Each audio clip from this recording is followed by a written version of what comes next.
Selamat malam, Ibunda Ronald Tanur, anak mantan anggota DPR yang menganiaya kekasihnya hingga tewas, jalani sidang perdana kasus suap 3 Hakim Pengadilan Negeri Surabaya.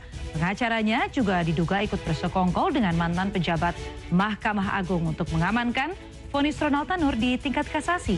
Saya Diana Valencia, inilah redaksi malam selengkapnya. Sidang vonis 2 terdakwa kasus pembunuhan seorang ibu rumah tangga di Sukabumi, Jawa Barat berujung ricuh. Keluarga korban emosi lantaran majelis hakim menunda pembacaan vonis. Kericuhan juga terjadi saat eksekusi lahan dan bangunan di Kabupaten Goa, Sulawesi Selatan.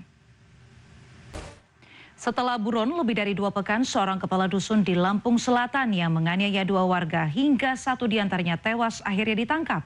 Informasi ini akan kami rangkum dengan aksi kriminalitas lainnya dalam Kilas Kriminal. Warga di Kabupaten Karawang, Jawa Barat dihebohkan oleh penemuan sesosok mayat pria paruh baya dalam kondisi leher tergorok.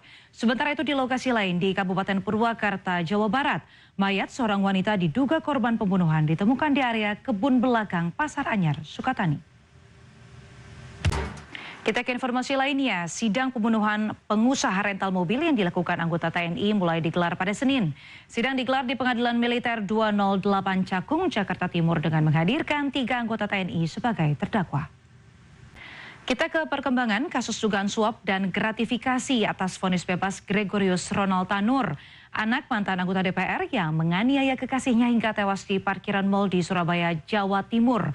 Jaksa penuntut umum mendakwa Ibu Ronald Tanur, Meriska Wijaya, telah menyuap 3 hakim pengadilan negeri Surabaya sebesar Rp1 miliar dan $308.000 Singapura.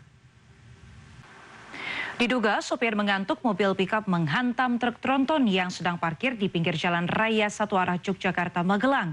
Akibatnya penumpang mobil pickup tewas terjepit kabin kendaraan. Sementara itu sebuah mobil yang dikendarai seorang lansia menabrak 3 mobil dan 6 sepeda motor di Jalan Sultan Hasanuddin, Kabupaten Goa. 3 orang tewas dalam kebakaran di sebuah kafe dan homestay di Kabupaten Lamongan, Jawa Timur. Sementara itu di Yogyakarta, lebih dari 100-an warga Tempel, Sleman diduga keracunan usai menyantap makanan di sebuah hajatan pernikahan. Dan berikut kilas peristiwa. Presiden Prabowo Subianto menghadiri acara Kongres ke-18 Muslimat Nahdlatul Ulama di Surabaya.